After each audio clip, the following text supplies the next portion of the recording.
Hello বন্ধুরা, আমি উত্তর দিনাজপুর থেকে পায়েল। কেমন আছো তোমরা সকলে? আশা করছি ভালো আছো, সুস্থ আছো। আমার নতুন ভিডিওতে তোমাদের সকলকে স্বাগত। আজ আমি ভালো ভিডিও বড় ব্লগ আর কি দিতে পারলাম না, সেই কারণে এই যে দেখো ছোট্ট একটা ব্লগ তোমাদের সাথে শেয়ার করছি। এটা হচ্ছে উত্তর দিনাজপুর জেলা, ঠিক আছে? তো এইখানটায় আজকে মাঠে এসেছি আমাদের জমির সরিষা মারবে বলে। তো আধুনিক পদ্ধতিতে কীভাবে সরিষা মারে দেখো, এই যে আমি পুরোটাই তোমাদের সাথে শেয়ার করব। আমি চেয়েছিলাম আজকে ভালো ভিডিও দিতে, বড় আর কি, যেগুলো আমি ডেলি ব্লগ দিই, কিন্তু এডিট করার হাতে একটুকু সময় পাইনি বন্ধুরা। ঠিক সেই কারণে এই যে দেখো আমাদের জমির সরিষা হচ্ছে এটা। এই যে অনেক জমিতে কি বলে সরিষাগুলো ঝরে ঝরে পড়ে গেছে, তোমরা দেখতেই পাচ্ছ। আর কি বলবো, এদিকে এই যে দেখো কত জল জমে গেছে, মানুষের এবার খুব কষ্ট বন্ধুরা, জানো।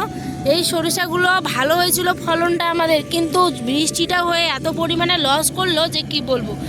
তাই দেখো হারভেস্টারের মাধ্যমে কিন্তু আমরা সরিষাটাকে মেরে নিব বলেই চলে এসেছি বিকেলবেলা। এই যে বেলা পুরো সূর্য অস্ত যায় বলে, ঠিক আছে।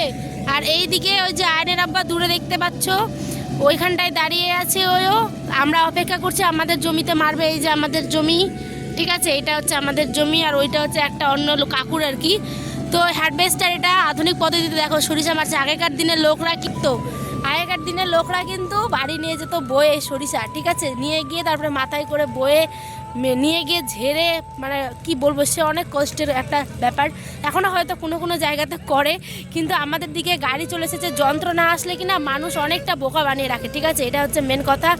মানুষ অনেক আমাদের কাছ থেকে টাকা নিয়ে নেয়। এই যে কি বলবো, বলে যে তরি উঠিয়ে দেবো, এত টাকা লাগবে, বিঘা প্রতি 1000-1200 টাকা করে এরকম কিন্তু লাগে, ঠিক আছে। তো যন্ত্র না আসলে মানুষের খুবই অসুবিধা বন্ধুরা, এটাই বলতে চাইছি বেসিক কথা। তো তোমরা দেখতে থেকো, ঠিক আছে। আমার কালকের ব্লগ তোমরা অবশ্যই অনেক সুন্দর একটা ব্লগ পাবে। আর আজকে জাস্ট নর্মাল আমি 2 থেকে 3 মিনিটের একটা ব্লগ দিব, ঠিক আছে। চল একটু কাছ থেকে দেখাই।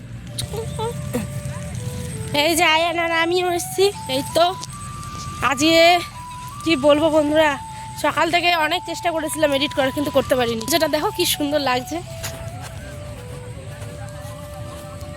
এই যে যাচ্ছি আমরা এখন আয়ানের বাবার কাছে।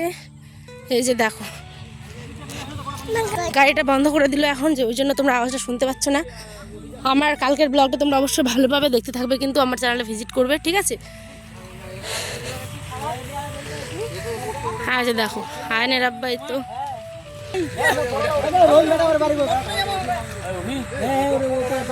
এখানে ডিসিশন হচ্ছে যে কি হবে। আজ অনেক চেষ্টা করেছিলাম ভিডিও দেওয়ার, কিন্তু দিতে পারলাম না। তোমরা প্লিজ আমাকে ক্ষমা করে দিও। আগামী দিন ব্লগ সত্যি একদম ভালো ব্লগ পাবে। আজকে অনেকটা হাঁপিয়ে গেছি। হুট করে ডিসিশন হলো যে আমরা যে সরিষাটা মারবো। তো এই যে ওদিকে কিন্তু জ্বালানো হচ্ছে, অনেকের হয়ে গেছে সরিষা মারা, তার কারণে জ্বালানো হচ্ছে। ফেলবে না তরিটা ফেলবে না, মারা তো হয়ে গেল। কালকে আমাদেরটা ওইটাই ভালো হবে গো। এখন রাত্রি হয়ে গেল। আর দেখো সবাই চলে যাচ্ছে এখন। তো ওরা কোথায় এখন? কি চলে যাচ্ছে গাড়ি, না অন্য জায়গায় ঢুকবে? আরও ওর অল্প কথা জায়গায় আছে ওর। তারপরে কি এরা মারবে না?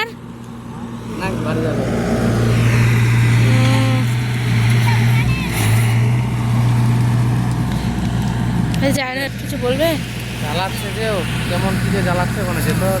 কেন, কি আছে ওখানে? আমাদেরটা কেন জ্বালাবে? দেখো আবার টাইনের বাবা এখন যাচ্ছে, দেখো ওখানে জ্বালানো হচ্ছে, যেহেতু বললাম তোমাদের। তো ওইখানে আমাদের পাশে আবার সরিষা আছে, যেগুলো মারা হয়নি, বুঝলা। তো যাই হোক, চলো আজকে নাকি আমাদেরটা আর মারবে না বন্ধুরা। এই যে হুট করে সিদ্ধান্ত হলো যে আমাদেরটা এখন আর মারবে না।